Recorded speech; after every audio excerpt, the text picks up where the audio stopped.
I remember the exact second my voice gave out. It wasn't gradual. It didn't come with warning. 1 minute I was yelling. The next, nothing but a high, broken squeak that didn't belong to a person. It was March 7th. That day's burned into me. Before we start, tell us which city or country you're listening from. Let's see which corners of the world we've gathered from today. Thanks. And now the story. My name's Marshall Nelson. I'm 17. Junior year, Crenshaw County, Alabama. After my mom died when I was 12, my dad, Clark, started living like he was borrowing time. He stayed kind, still careful, but you could see him flickering around the edges, like a radio station going out of range. Then came Aubrey. She looked like she ran on meal preps and Pinterest quotes.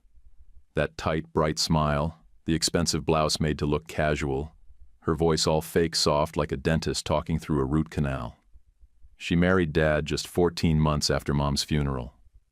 I didn't protest. I didn't say anything. I just started recording my thoughts into my phone and drowning out the noise with podcasts. Aubrey moved in like she owned the blueprints. Started with the kitchen, then the schedule, then the rules. When her friend Drake showed up a few months later, I stopped pretending this was just about grief. The guy was maybe 30, tops, all muscle, fake smiles, and words like detox and gear cycle. He called me buddy and never once got my name right. Dad tried to keep it together, but you could see it breaking him.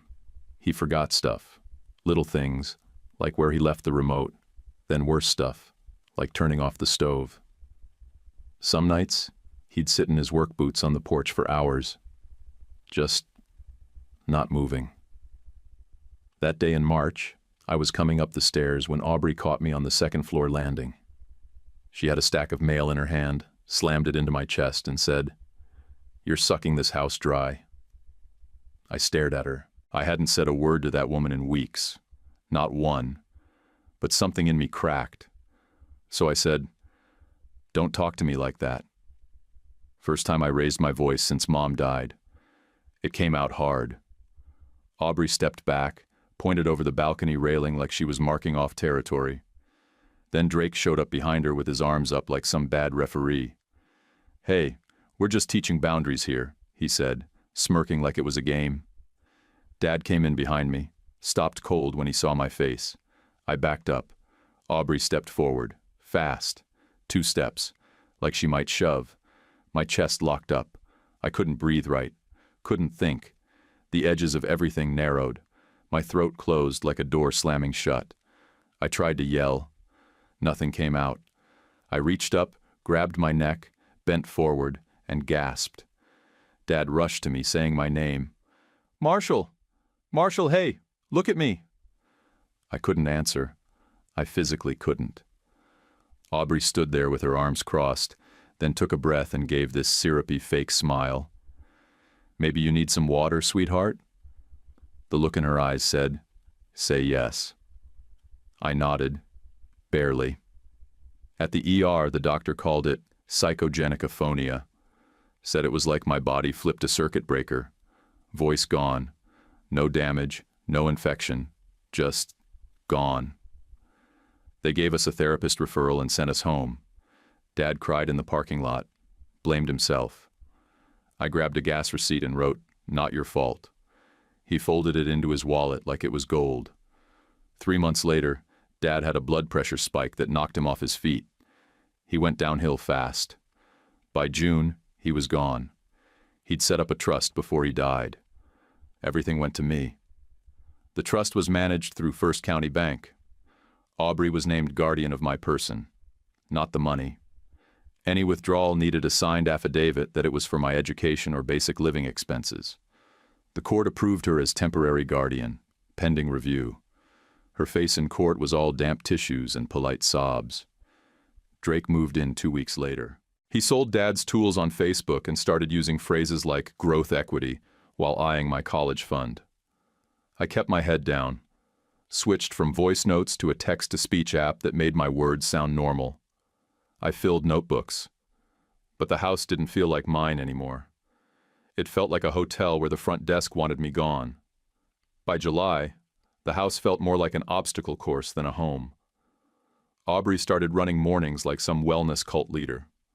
I'd come down to the smell of turmeric tea and oat pancakes no one asked for, and she'd already be mid-routine, clapping her hands and saying, "Let's start with gratitude."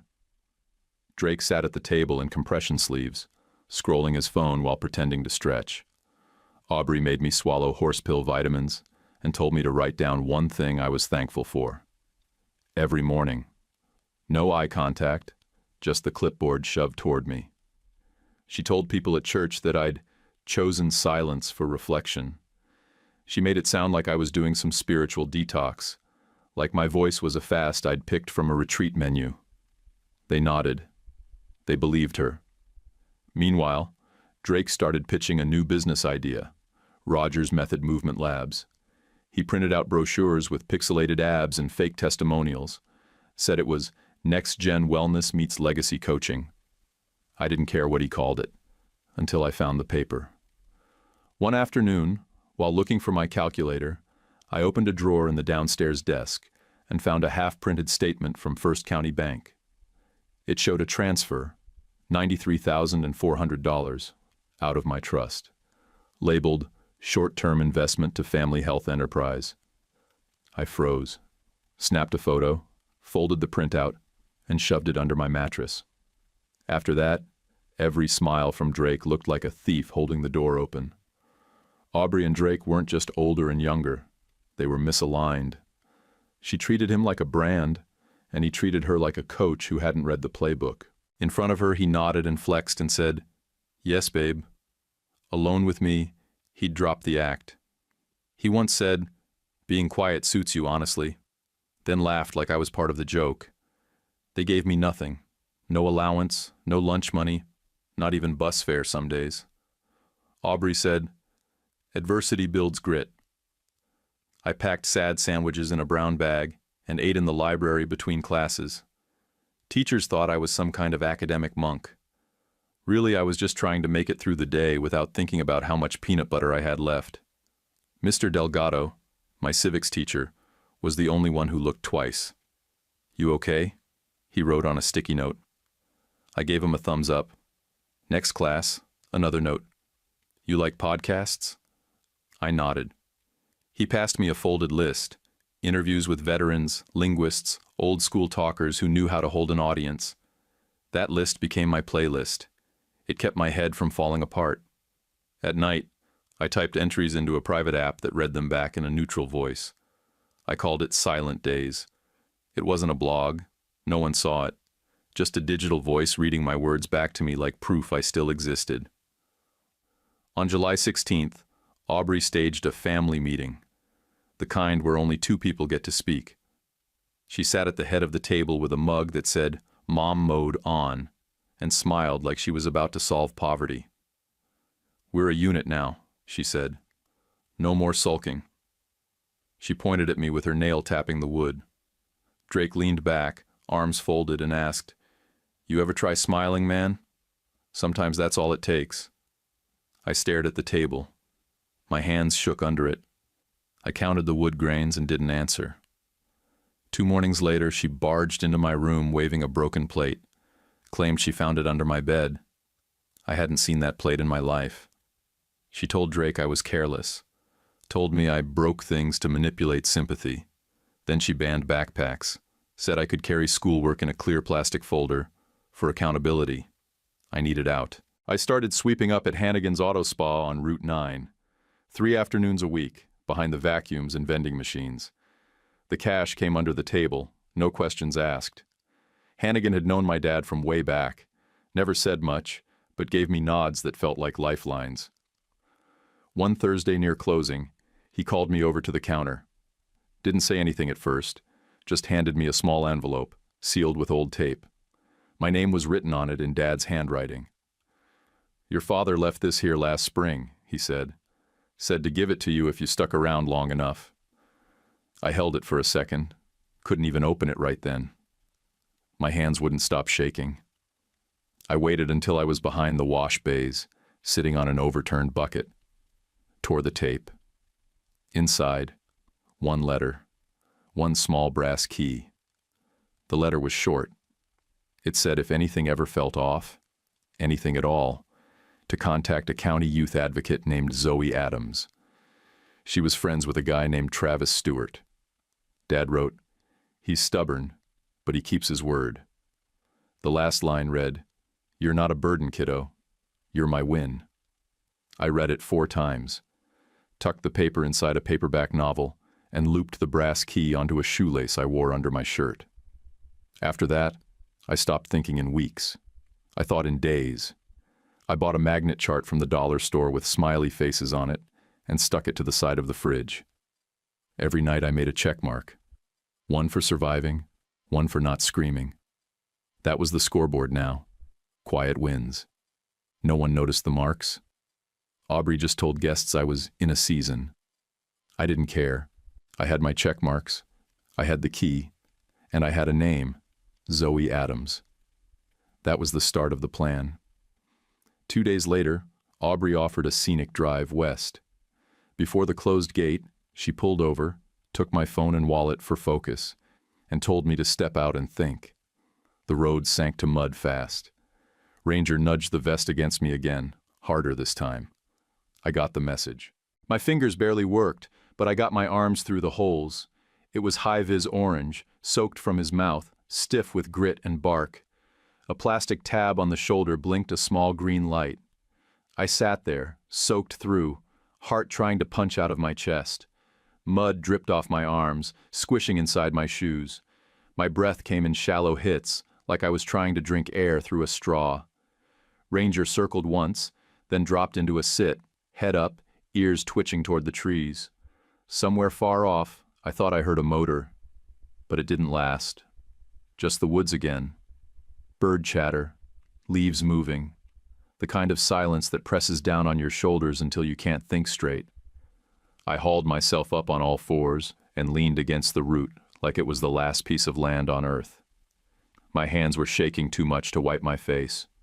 My throat still wouldn't work. I tried once, just to call out, and all I got was that same thin wheeze that scraped more than it helped. So I stopped trying. Ranger stood and gave a short bark, just once. Then he started walking. Didn't look back, didn't pause. Just moved steady and sure through a break in the trees. I followed him, step by step. The ground sucked at my shoes like it wanted to keep them. Every branch that touched my arm felt like sandpaper. I ducked under low limbs, slipped on moss, caught myself on a dead trunk that cracked under my weight. But Ranger kept going. Always forward. We crossed a shallow dip where water trickled over rocks, then climbed up the other side into denser brush. My legs burned. My lungs still hadn't caught up. But that orange vest's little green light blinked steady from my chest like a heartbeat. I didn't know how long we walked. 10 minutes? 20? Then I saw it. Up ahead, through the trees. A fence. Wood rails, rough cut. Nailed without polish. Beyond it, a cabin with smoke curling from a stovepipe. Windows shut, door closed, everything squared away. Ranger let out another bark and trotted to the fence line. He pushed through a gap under the bottom rail like he'd done it 100 times. I followed, dragging one foot behind the other. I reached the yard and stopped. The whole world felt like it was tilting. The door creaked open. A tall man stepped out onto the porch. Gray beard, broad shoulders, wearing an old Marine Corps hoodie. He saw me, took it all in fast, a soaked, filthy teenager in a search vest, eyes wild, no phone, no wallet. He didn't waste time. He grabbed a clean tarp from a stack on the porch, spread it across a wooden bench, and pointed. "Sit," he said. I dropped down without arguing.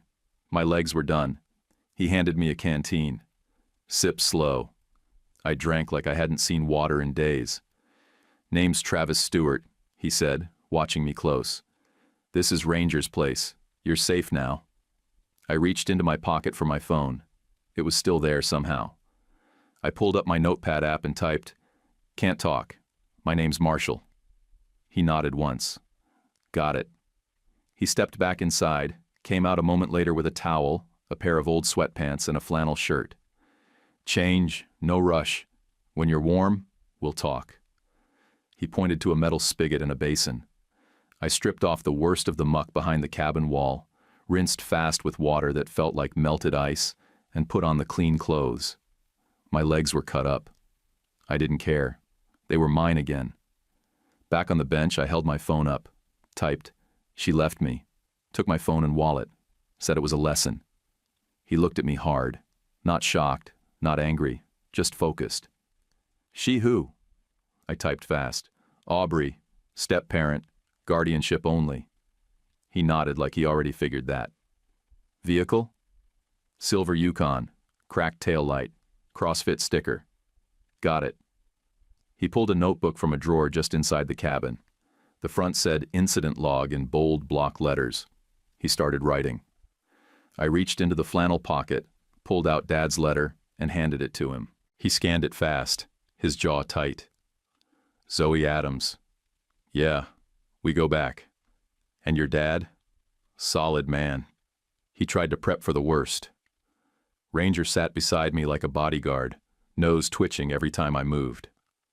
Travis clipped a small device onto the locator vest. "This transmits a beacon to State Ranger Ops. I'm calling in Braden Lewis. He's local, works photo traps and access logs. We're not skipping steps." He clicked on a shortwave radio and called out a code. The response came back in a calm voice. "Unit 12, geotags received. ETA 30 minutes. Then Travis set a pot of soup on a small stove and handed me a yellow legal pad. "Write it down. Bullet points. No essays. What happened? When?" I wrote everything. The fight on the balcony. The diagnosis. Dad dying. The trust. The missing money. The drive west. The forest road. The mud. He read it all, tapping the page once at certain points. When he got to the date, August 3rd, he muttered, "That's today." "Good. That helps." He didn't try to comfort me, didn't say it would all be okay. He just slid a mug of hot soup across the table and said, "We start with food and facts. Everything else comes later." I took the mug. My hands were still trembling, but not from cold anymore. Ranger stretched out under the bench and exhaled like he'd finished a job. Travis didn't speak for a while, not in the awkward way. In the deliberate, careful way of somebody who didn't waste breath when thinking would do better. He flipped pages in his incident log, marked the time with military slashes, then jotted down coordinates from the vest's beacon like he'd done it 100 times. The silence felt solid, not heavy, just clear. He poured warm water into a dented steel basin and nudged it toward my feet. "You'll want to soak those cuts before they get louder than the rest of you." I eased my legs in. The sting was real, but I didn't flinch. It felt earned. Travis stood and said, "Don't throw away the mud. There's your proof." He pulled a small evidence bag from a cabinet and scraped clumps from my jeans and vest with the back of a spoon. He labeled it with the same block handwriting he used in the log. I typed on my phone again. "Aubrey says I'm faking it. Calls it a phase." He didn't flinch, just said, "She's wrong, and done talking for you." I sat still, letting the heat work on my feet. Ranger kept watch near the stove like he didn't trust the room yet. Every time Travis moved, Ranger's ears twitched, but never fully lifted. The two of them were synced like clockwork. Travis came back with a thick envelope sealed in red tape. "State forms, chain of custody, documentation. If this goes to court, it starts clean." I wrote another line. "She sold Dad's tools. Said the garage needed clearing." Travis gave a sharp nod. "Keep writing. Don't skip the small stuff. Sometimes that's what swings a case." His voice never rose, never dipped into fake comfort. Just facts. But it carried weight like gravel bags. He turned toward the small desk in the corner, lifted a folder labeled Youth Contact, County List, and flipped until he found a page with Zoe Adams's name. He tapped the paper twice, then looked over. "She's still active. Did a field report in April on a housing case that got messy. She'll remember Travis Stewart." I nodded fast. That name meant something. I pointed to the letter again. My dad's note. You're not a burden, kiddo. You're my win. My chest tightened, but I breathed through it. Travis saw, said nothing, just picked up the shortwave again. Unit 12, check-in. Confirm Ranger presence. Request Zoe Adams contact. A calm voice answered back. Copy. Zoe's listed. ETA under 40. Then he turned back to me. We'll start with containment. Nothing leaks yet. Let Braden get here. Pull gate data. Clean chain of evidence. Ranger moved to the door, gave a low growl, not warning, more alert. Travis crossed the cabin in 2 steps and cracked the door. Nobody there. He checked the tree line, then locked it behind him. Sometimes animals wander close, sometimes people. He went to the cabinet, opened a small steel case, and took out a battered camera, old-school digital with mud splatter across the strap. We'll do photos next. Clothing, hands, wrists. You got scratches you didn't earn? I pulled up my sleeve. A red nick curved across the inside of my wrist where Aubrey's ring caught me a few days back. It was small, but clean. He zoomed in. Good. That one tells a story. He clicked twice, logged the timestamp. Then he got quieter. Not less serious, just quieter. He crouched, elbows on knees, and said, I had a kid once, 8 years old. Showed up muddy. Story was full of holes. Court ignored half of it. Kid bounced house to house, disappeared in the system. Never again. He didn't blink while he said it. Ranger walked over, dropped his big head onto my foot like a cement block, and sighed like his job was done for now. I typed again. Will they believe me? Travis looked at me dead on. Not about belief, about proof. You bring what can't be denied. That's why we document. That's why you're here. He stood, poured 2 mugs of strong coffee, handed me one, then turned back to the shortwave. He didn't ask for trust. He built it. I took a sip. It was bitter and hot, and tasted like the start of something clean. I woke up to Ranger's nose nudging my elbow and voices on the porch. My eyes opened slow. My body still felt like it belonged to yesterday. Everything ached in layers, legs, ribs, throat, soul. The voice outside cut through it. A woman's. Not soft, not mean, sharp where it needed to be. Travis said, Soph, thanks for coming, and pushed open the door. She walked in already halfway through a sentence about someone who should have retired their license 5 years ago. She had a canvas shoulder bag, scuffed boots, and a face that said she'd worked with people who thought they knew more than her, and let them fail quietly. She looked right at me, gave a short nod, and said, Marshall, right? I nodded. She didn't ask me to speak. Didn't lean down or tilt her head or baby voice anything. She set her bag down, pulled out a water bottle and a plastic straw, and sat in front of me like this was her turf. I'm Dr. Sophie Cooper, she said. Speech science, licensed SLP. I work with trauma cases. No crystals, no candles. This is physics and patience. She put one hand flat on my ribcage and said, Breathe normally. I did. Upper chest is doing all the work, she said. No surprise. Trauma locks the diaphragm. We'll bring it back online. She handed me the bottle and slid the straw in. Blow bubbles, not hard, like you're keeping a toddler amused. I tried. It felt weird, controlled, shaky. Good. Now close your lips and hum. Not with voice, just air pressure. Let your lips buzz. No force. It sounded stupid. It felt stupid. But she watched like it was the most normal thing in the world. Semi-occluded vocal tract, she said. Back pressure reduces tension on the cords. Don't force sound. Let air do its job first. She handed me a spiral notebook. The front said, Progress log in bold marker. 5 times a day, 10 minutes each. Track your reps. Track how you feel. If you cheat, it's your loss. She glanced at Travis. He's not to whisper. No throat clearing. No mouthing words. Just write. Travis nodded like that was already the plan. We kept going. 5 minutes in, 5 out. Humming. Straw phonation. Then tongue trills. My cheeks felt stupid doing them.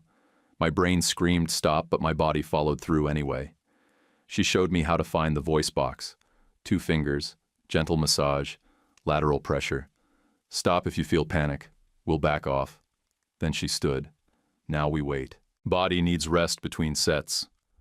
Right on cue, the screen door creaked, and a man in full state Ranger green stepped in.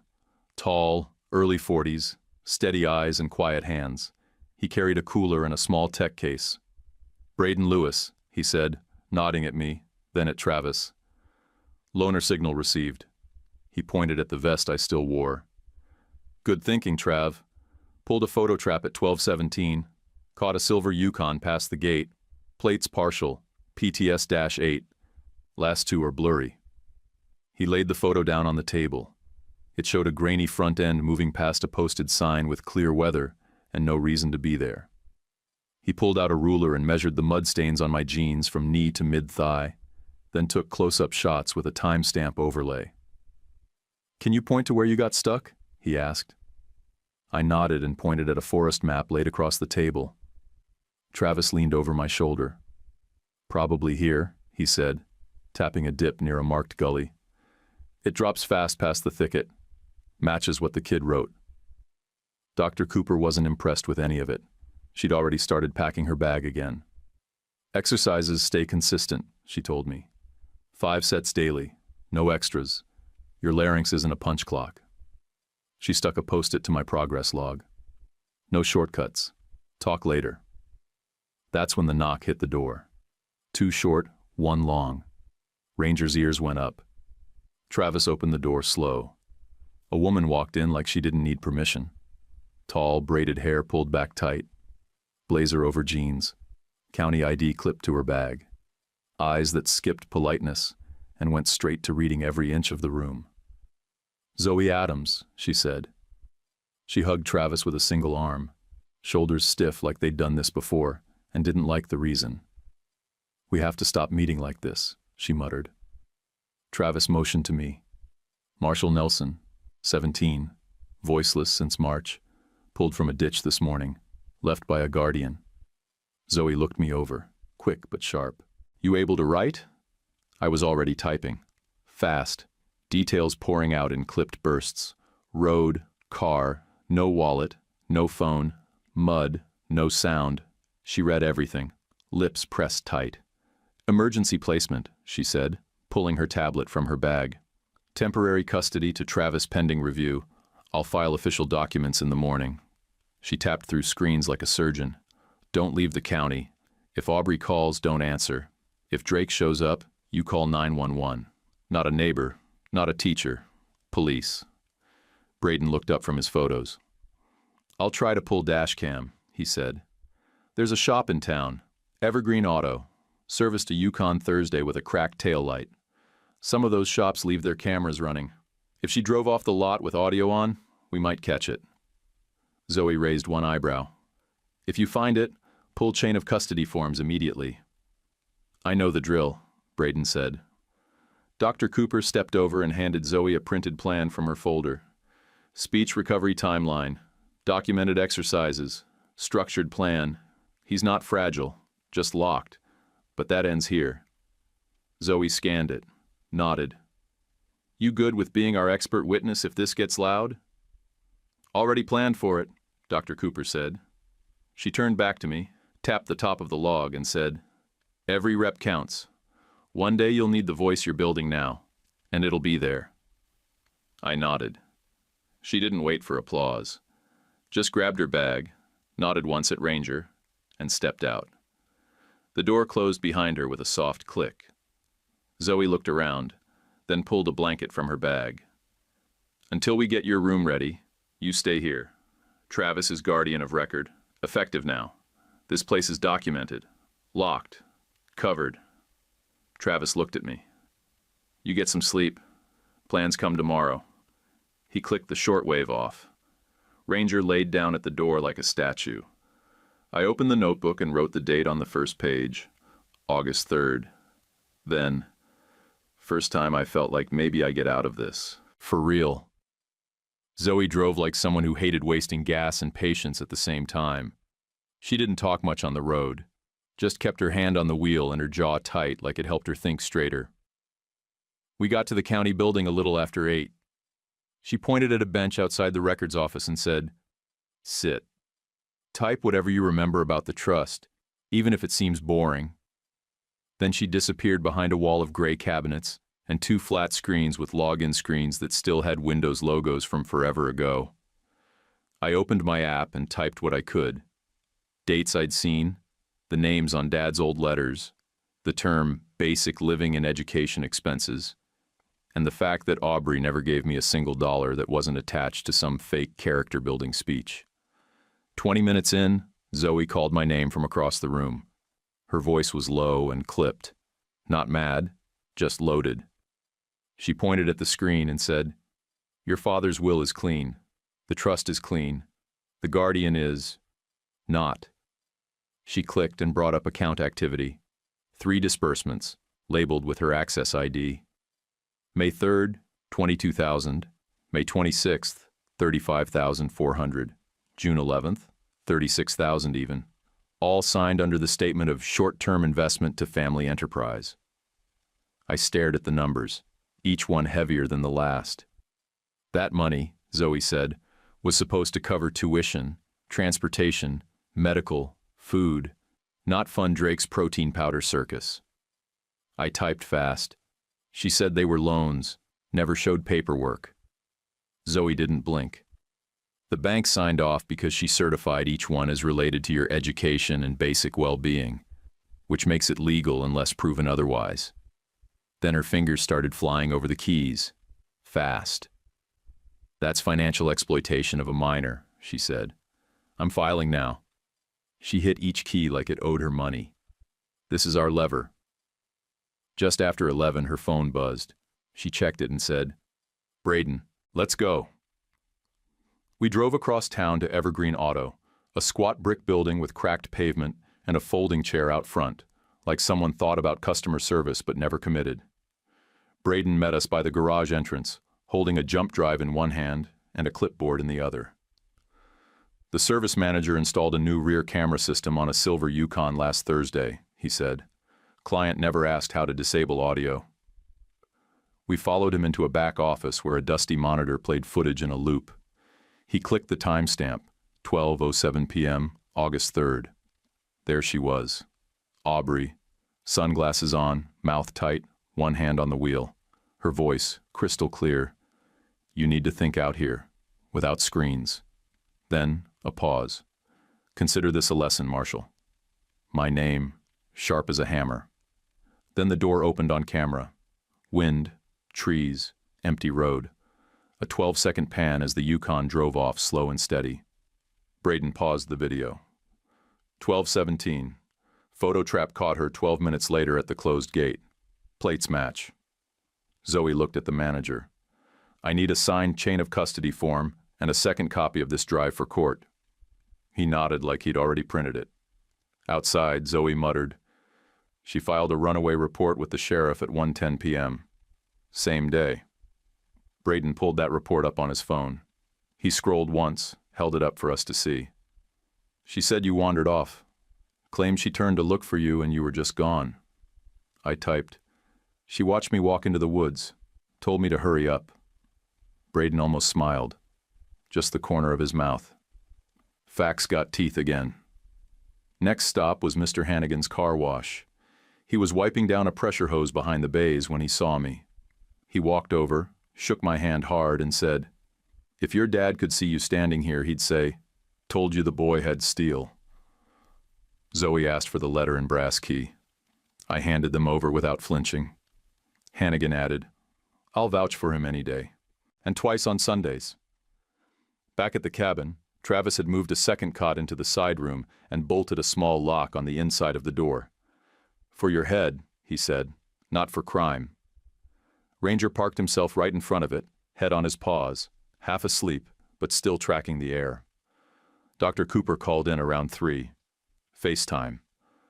Background looked like some converted radio tower office with shelves of binders and dog-eared anatomy books. "Let's keep him honest," she said, then walked me through 2 sets of straw exercises live on camera. After I finished the second, she said to Zoe, "You want him strong for court? Don't overload his system. Body first." Zoe nodded. No testimony without warning. No prep speeches. Just presence. 3 words, Max, Dr. Cooper added, if needed. After she hung up, Zoe pulled out her laptop and started filing again. She sent a full packet to the family court clerk. Temporary protective order, violation of guardianship terms, emergency hearing request. "We'll get an ex parte hearing Wednesday," she said. "You come, you wear clean clothes, you do your exercises that morning. If you speak, it's only what I say, when I say it. No more than 3 words." I wrote, "What if I freeze?" Zoe closed the laptop and met my eyes. "You won't. Because you'll be ready. Not loud, just real." Dinner came and went. Travis made soup again, something that tasted like chili without the ego. I was halfway through a second bowl when Braden showed up with a manila envelope. He slid it across the table and said, "Phototrap picked up the Yukon at the gate again at 12:47. Plate's clean this time. Matches the dashcam timestamp to the minute." He pulled out the photo, tapped the printed license plate, PTS-8127, then circled it in red. "Report's finished, signed and sealed. Now we just wait on the judge." I held up my phone, typed 1 line. This time, they'll have to listen. The courthouse parking lot felt hotter than the air said it should be. I sat in the shade near the ramp entrance like Zoe told me. Travis stood just behind me, arms folded, scanning both ends of the sidewalk like someone waiting for a convoy. Ranger was off duty but alert, stretched under the bench with one eye cracked open. Braden texted Zoe, "Running late. Prince. Hold." She looked at the message, said, "Figures," then pulled her sunglasses down and paced the edge of the lot. That's when Aubrey rolled up. White SUV, white blouse, big sunglasses, that curated grief face she probably practiced in the mirror. Drake got out after her, wearing a pale blue polo and the kind of tight pants people wear when they want their muscles to apologize for everything else. He kept his shades on and hovered like he was worried he might catch accountability by standing too close to the courthouse. They didn't walk toward the building. They walked toward me. "Marshall," Aubrey said, her voice soft and controlled like she'd practiced it in the car. "This is insane. You ran off. You scared me. We were worried. Just come home. We can talk like adults." My hands started to shake. Not a lot, just enough to notice. I shifted my weight. Travis took 1 step forward, not aggressive, just there. Aubrey flinched like she forgot he was real. Drake stepped in with his fake dad act. "Buddy, this is just a misunderstanding. We all said things. Tensions were high." He looked at Zoe next, like he was going to offer her a discount on a gym membership if she made this all disappear. I pulled out my phone, opened the text-to-speech app, hit play. No, just 1 syllable. A generic male voice, flat, unemotional, but mine. Aubrey's eyes went wide, not hurt, surprised. She started to say something else but stopped when she saw Braden walking toward us, brown envelope tucked under his arm like a court order in waiting. "Morning," Braden said. Then, to Zoe, "Here's the plate report. Vehicle matched to Pine Cut Road at 12:47. Violation citation filed." He handed Zoe the report, loud enough for everyone nearby to hear. "Motor vehicle in restricted area. Plate PTS-8127. Owner, Aubrey Patterson." Drake's jaw twitched. He looked at Aubrey like her body just dropped a rock into his future. Aubrey glanced away, folding her arms and whispering something under her breath that nobody cared to catch. Inside, we waited on a wooden bench under a ceiling fan that spun just fast enough to annoy you. The tile floor echoed every shoe squeak and cough. The walls were that yellow-gray color that only government buildings get away with. Dr. Cooper sat next to me, calm as usual. She pulled out her timer.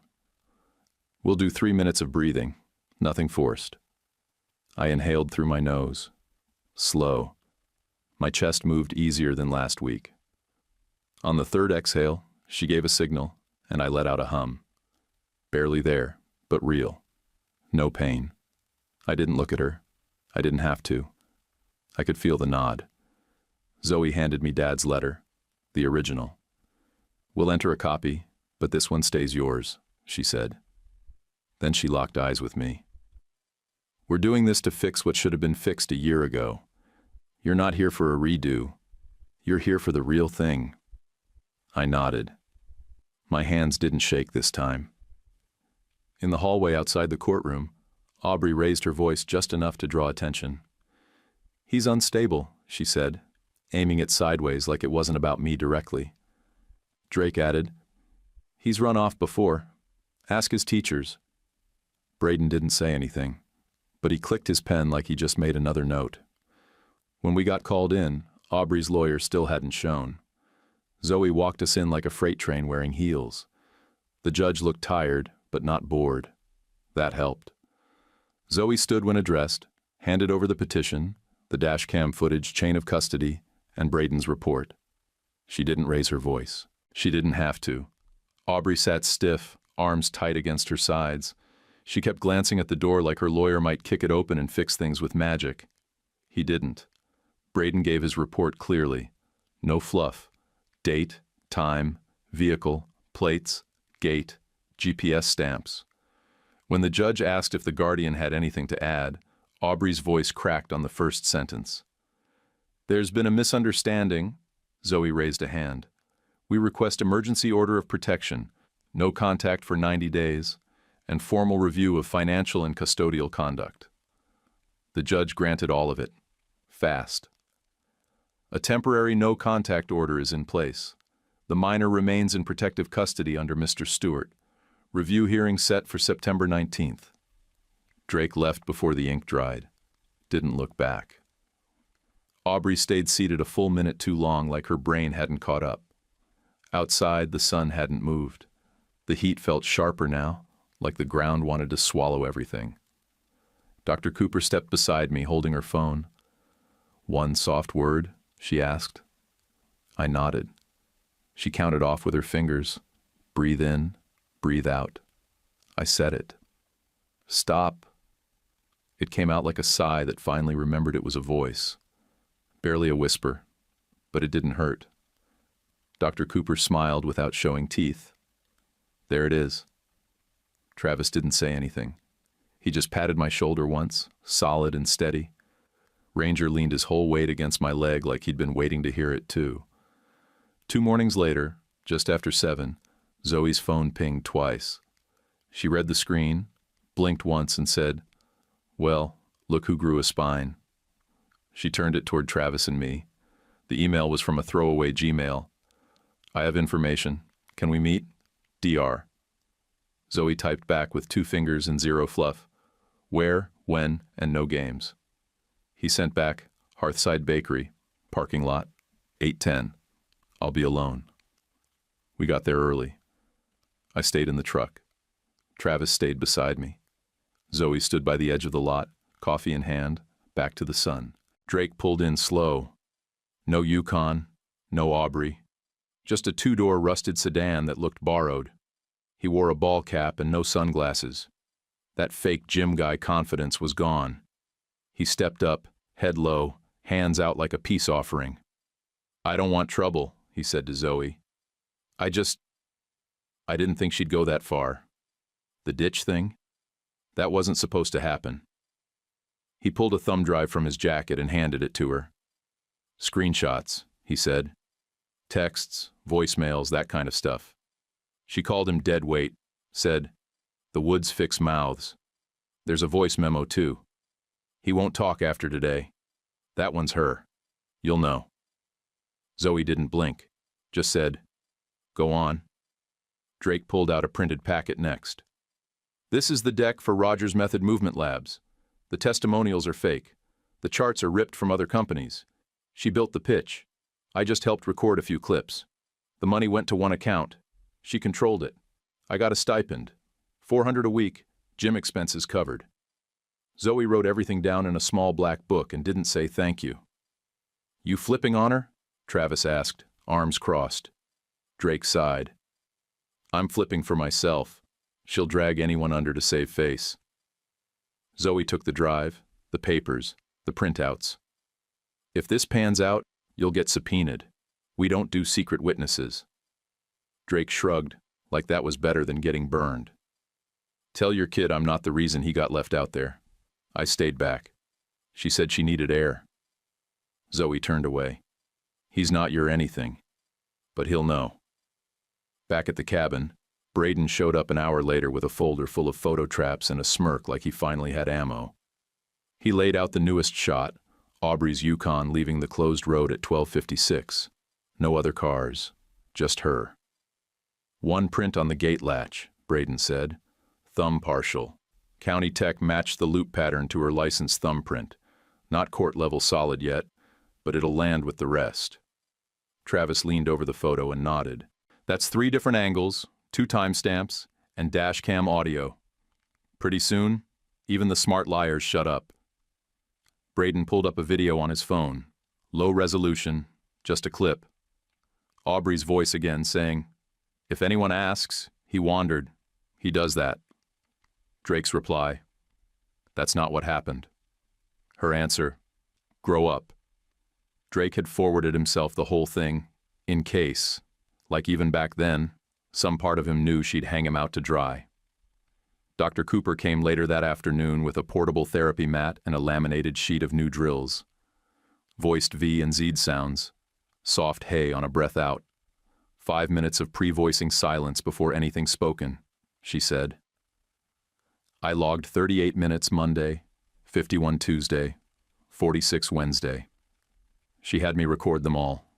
No skipping. Endurance is the bridge, she said. Not volume. Hold the note, don't chase it. That night, after drills, Zoe stayed late.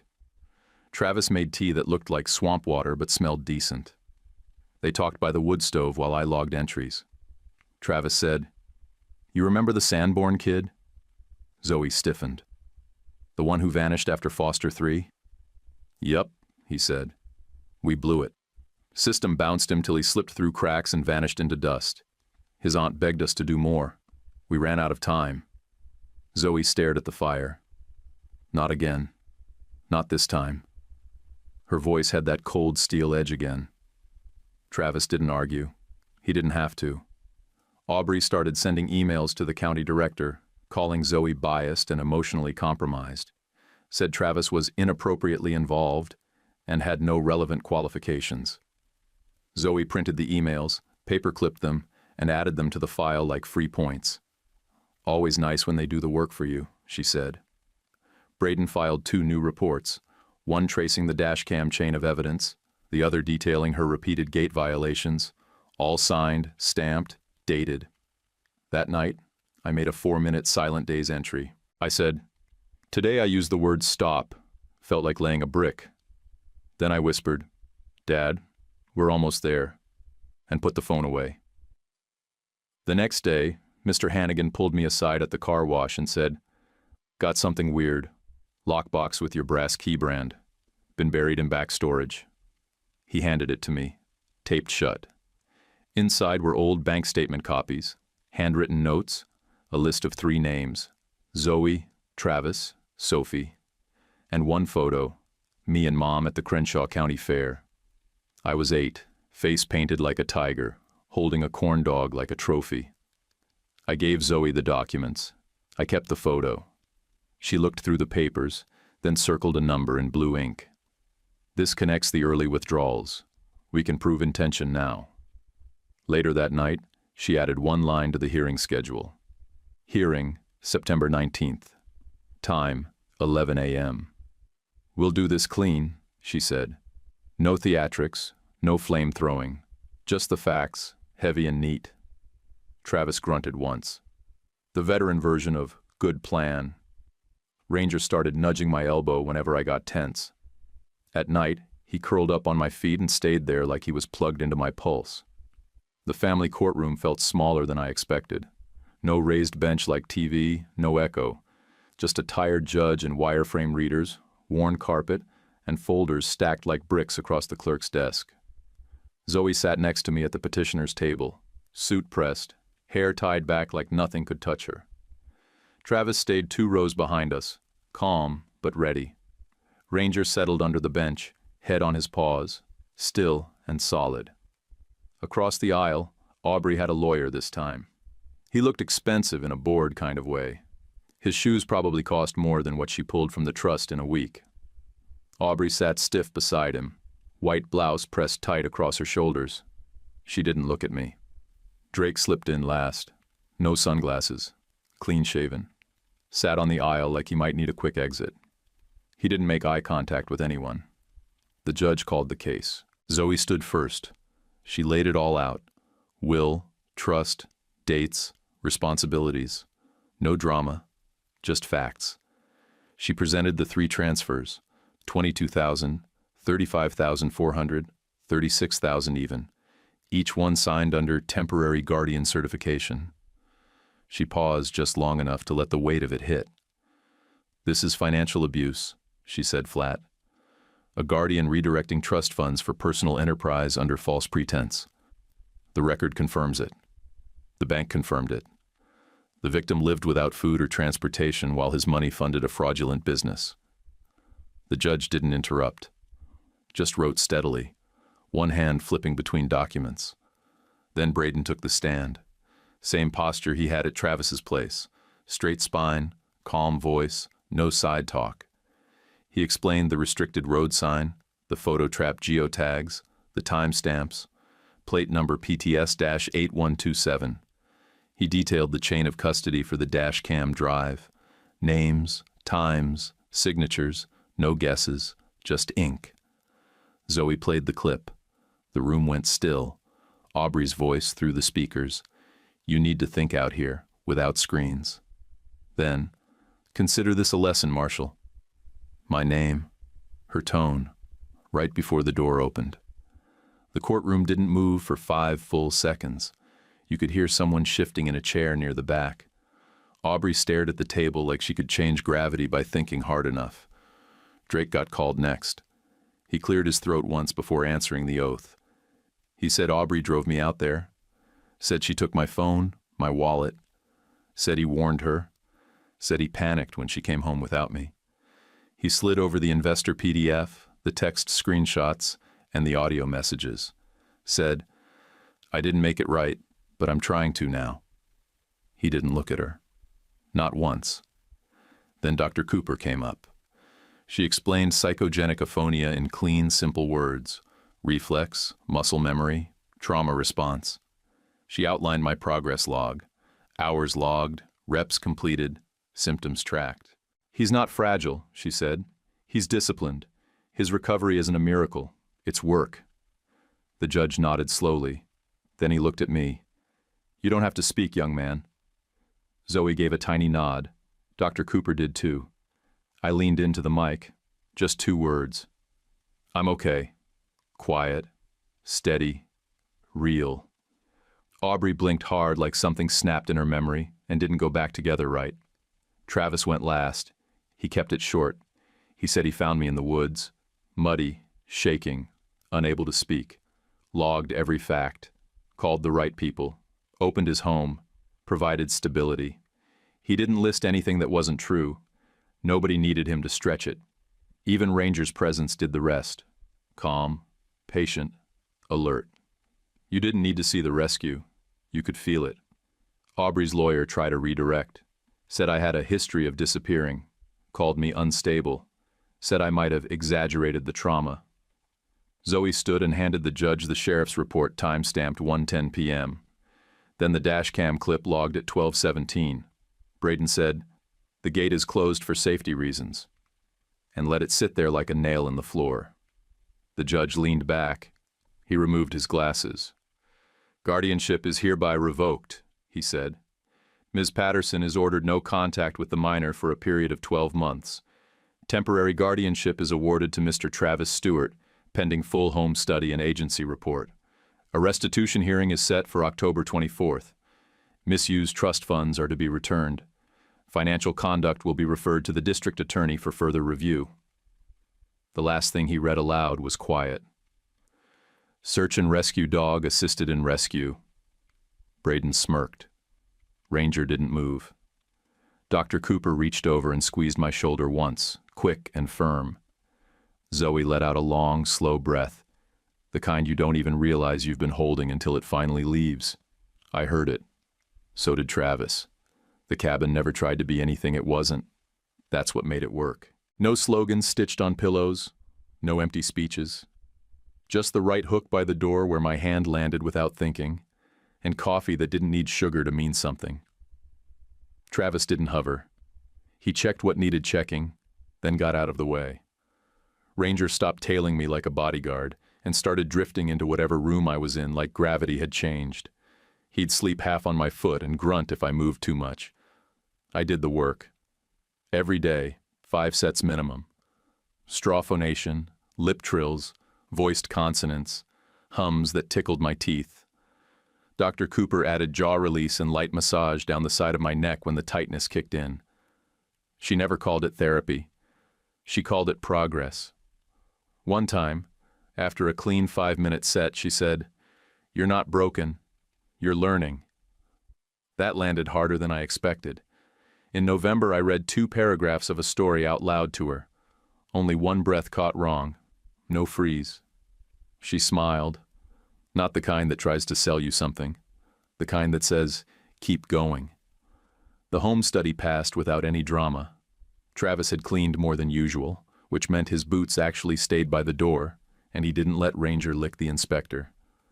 Zoe sent me the court letter herself, January 9th. Permanent guardianship granted. In April, still 17, still figuring things out, we sat in front of another judge who didn't talk like a TV judge and didn't rush. He read the paperwork, nodded once, and said the word, "adoption." Just like that. Travis didn't say anything, just squeezed my shoulder once, a little tighter than usual. Ranger lost his mind and tried to sit in my lap while I laughed through my nose and tried not to cry. Aubrey tried to fight the restitution order like it was a game she could still win. But when Drake's emails showed up in Discovery, those screenshots, those audio clips, she folded. Sold the Yukon, wired back $72,600, and the court garnished the rest. $93,400 went back where it belonged. Drake pled down. One charge, false filing under financial misrepresentation. Got probation. Got assigned community service at a senior center where nobody cared at all how many push-ups he could do. I never posted silent days for the public, not even once. But I recorded one final episode, just for me, just for Dad. I sat in my room, back straight, and said one sentence. "We're okay." That was it. No background music, no edits, just my voice. Full, plain, and mine. Mr. Hannigan found the picture of me and Mom and framed it. Hung it in the car wash office next to a faded fishing calendar. When I stopped by, he said, "We got ourselves a celebrity," because State Ranger Braden Lewis ran a newsletter blurb with a photo of Ranger in his vest looking like a king in fur. Dr. Cooper called it all evidence-based recovery. She didn't like the word healing. Said it sounded too magical. She preferred reps, hours, logs, milestones. I hit 100 hours of vocal recovery in March and bought a new notebook. Labeled it Year 2. Travis and Zoe still talk sometimes about the case they lost. The one from back when. They don't talk about it long. When the air gets heavy, they shift to the next steps. That's how they keep going without letting it eat them alive. I found Dad's key the day after the adoption hearing. It was still on the shoelace, curled in the drawer next to my socks. I wore it for a week, then took it off and tucked it in a box under my bed. I didn't need it around my neck to know I was home. There's a dog at the door. There's a steady breath in my chest. There's quiet that belongs to me now, not the kind forced on me, but the kind I earned. Most days I don't think about revenge. I get up, make coffee, and don't ask permission to be here. But if Aubrey ever tries to say she saved me out there, there's a dash cam, a ranger, a rescue dog, and now there's my own voice. So I can say it myself. Before you head out, let me throw something real your way. If someone in your life tried to twist your voice or your choices the way Aubrey did, would you recognize it early or only after it blew up? If you've got the hype button, Tap it now to push this story further, and please hit subscribe and like, because it truly helps more than you think.